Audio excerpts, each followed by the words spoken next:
तो खुर्रम साहब, ये हुआ क्या है? पाकिस्तान तहरीक-ए-इंसाफ जो इलेक्शन जीती थी, आज वो 5वीं पोजीशन पर आ गई है। आपके जो वोट 2018 में आपने हासिल किए थे वो आधे से भी कम हो गए। पीपल्स पार्टी पर आप लोग इल्ज़ामात लगा रहे हैं। पिछले 2.5 सालों में पीटीआई ने इस पूरे हल्के में ऐसा कौन सा काम किया कि वो पीटीआई को वोट मिलने चाहिए थे यहाँ पर?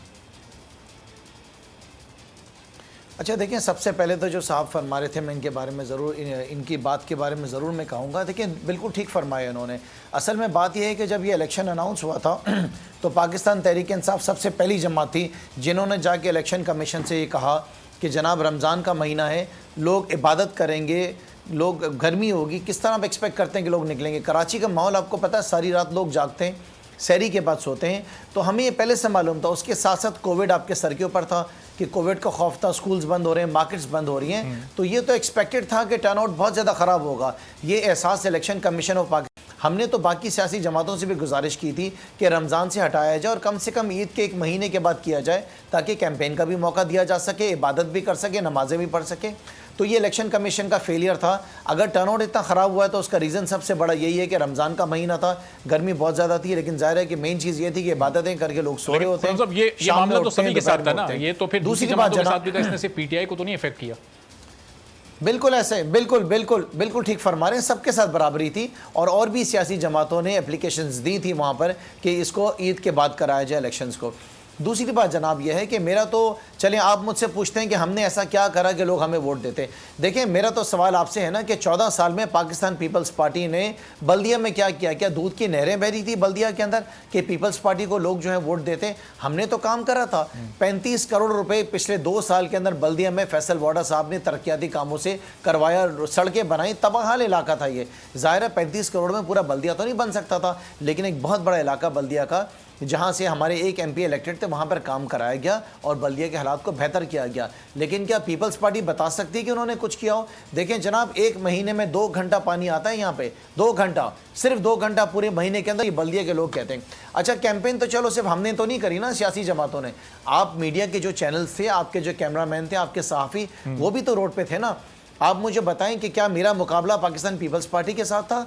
मैं तो आपको इतनी बड़ी बात कहता हूँ कि अगर मैं पीएसपी से हार जाता या मैं अगर पीएमएलएन से हार जाता तो मैं कहता कि जिसके साथ मेरा मुकाबला था मैं हारा।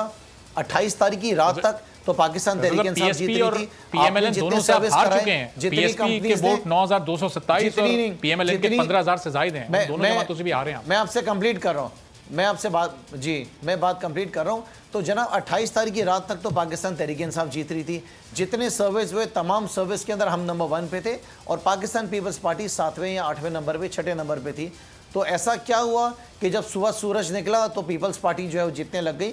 इनफैक्ट मैं आपको बताऊं कि जब दोपहर में भी हमने कॉल्स की तो हमारे कैंप्स के ऊपर सबसे ज़्यादा रश था।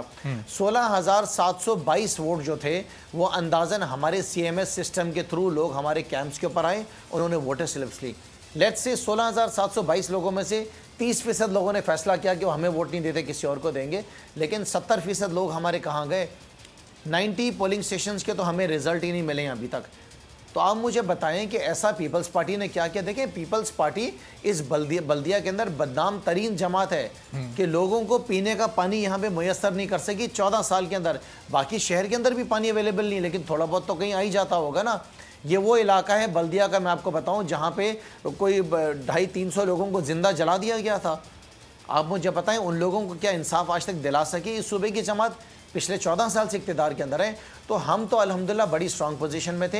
ये मैं आपको बताऊं, ये पूरी स्क्रिप्ट थी, लिखा गया था कि पीएसपी को कितने वोट देने, पीएमएलएन को कितने देने, पीपल्स पार्टी को जितवाना। ये पूरा तयशुदा इलेक्शन था। मैं तो ग्राउंड पे मौजूद था। अच्छा, मुझे तो पता था कि मेरा मुकाबला खुर्रम साहब किसने लिखा था? फिर ये नजर आ रहा था कि कैंपेन जो सवाल खड़ा कर रहे हैं, मैं आपसे पूछता हूँ, जरा शामिल कर लूँ अरशद वोरा साहब को भी। अरशद साहब, अब ये मैं बड़ा खुल के बात कर रहा हूँ जनाब। जी।